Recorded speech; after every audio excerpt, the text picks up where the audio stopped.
Hezbollah is striking at the heart of Israel. It is firing missiles towards Tel Aviv in a major escalation. But while Israel's air defenses have so far prevented mass casualties, the real devastation is unfolding across the border in Lebanon. Israel is pounding Lebanon with massive airstrikes and a deepening ground offensive.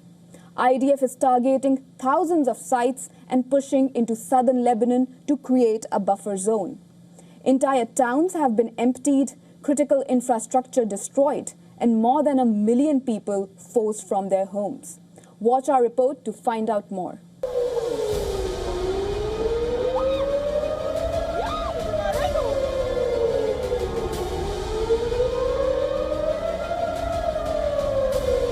Hezbollah has demonstrated that it can strike beyond Israel's border regions and target its most sensitive urban centers.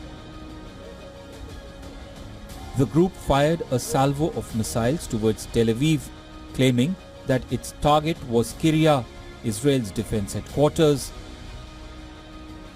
The Israeli military says all incoming projectiles were successfully intercepted, preventing direct casualties. Although civilians were injured while rushing to shelter and from falling debris. Hezbollah has called for national unity in Lebanon and has vowed to continue fighting without limits, framing the conflict as a choice between surrender and resistance.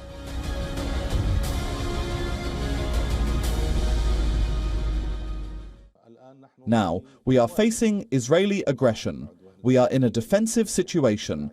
The resistance fighters are battling in that area to prevent Israel from achieving this objective. This poses an existential threat to Lebanon as a state and to its geographically defined borders recognized internationally. The IDF has significantly expanded its military operations in Lebanon, launching thousands of airstrikes against what it claims as Hezbollah military infrastructure.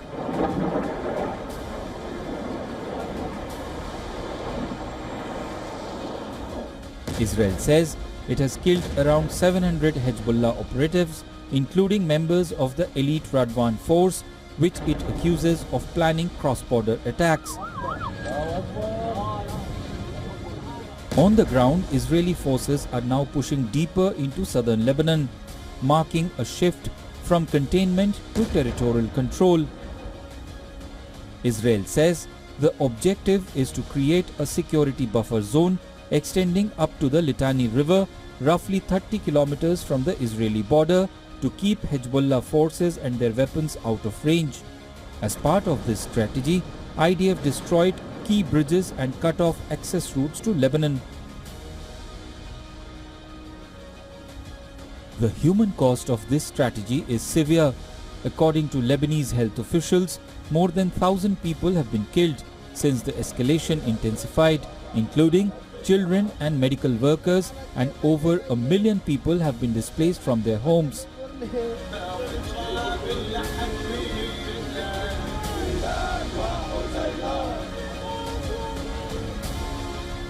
A treacherous, unjust enemy. We saw what he did in Gaza, what he did before in Lebanon, and what he's doing in Lebanon now. A paramedic who doesn't even have a knife, going to save someone else, they strike him and kill him. Towns like Nabatea, once commercial centers, now stand largely deserted, with extensive damage to buildings, roads and basic infrastructure. Despite this, some residents continue to stay back, saying they would rather endure the war than abandon their land. We were born into war. We will continue in war, and the war is still ongoing.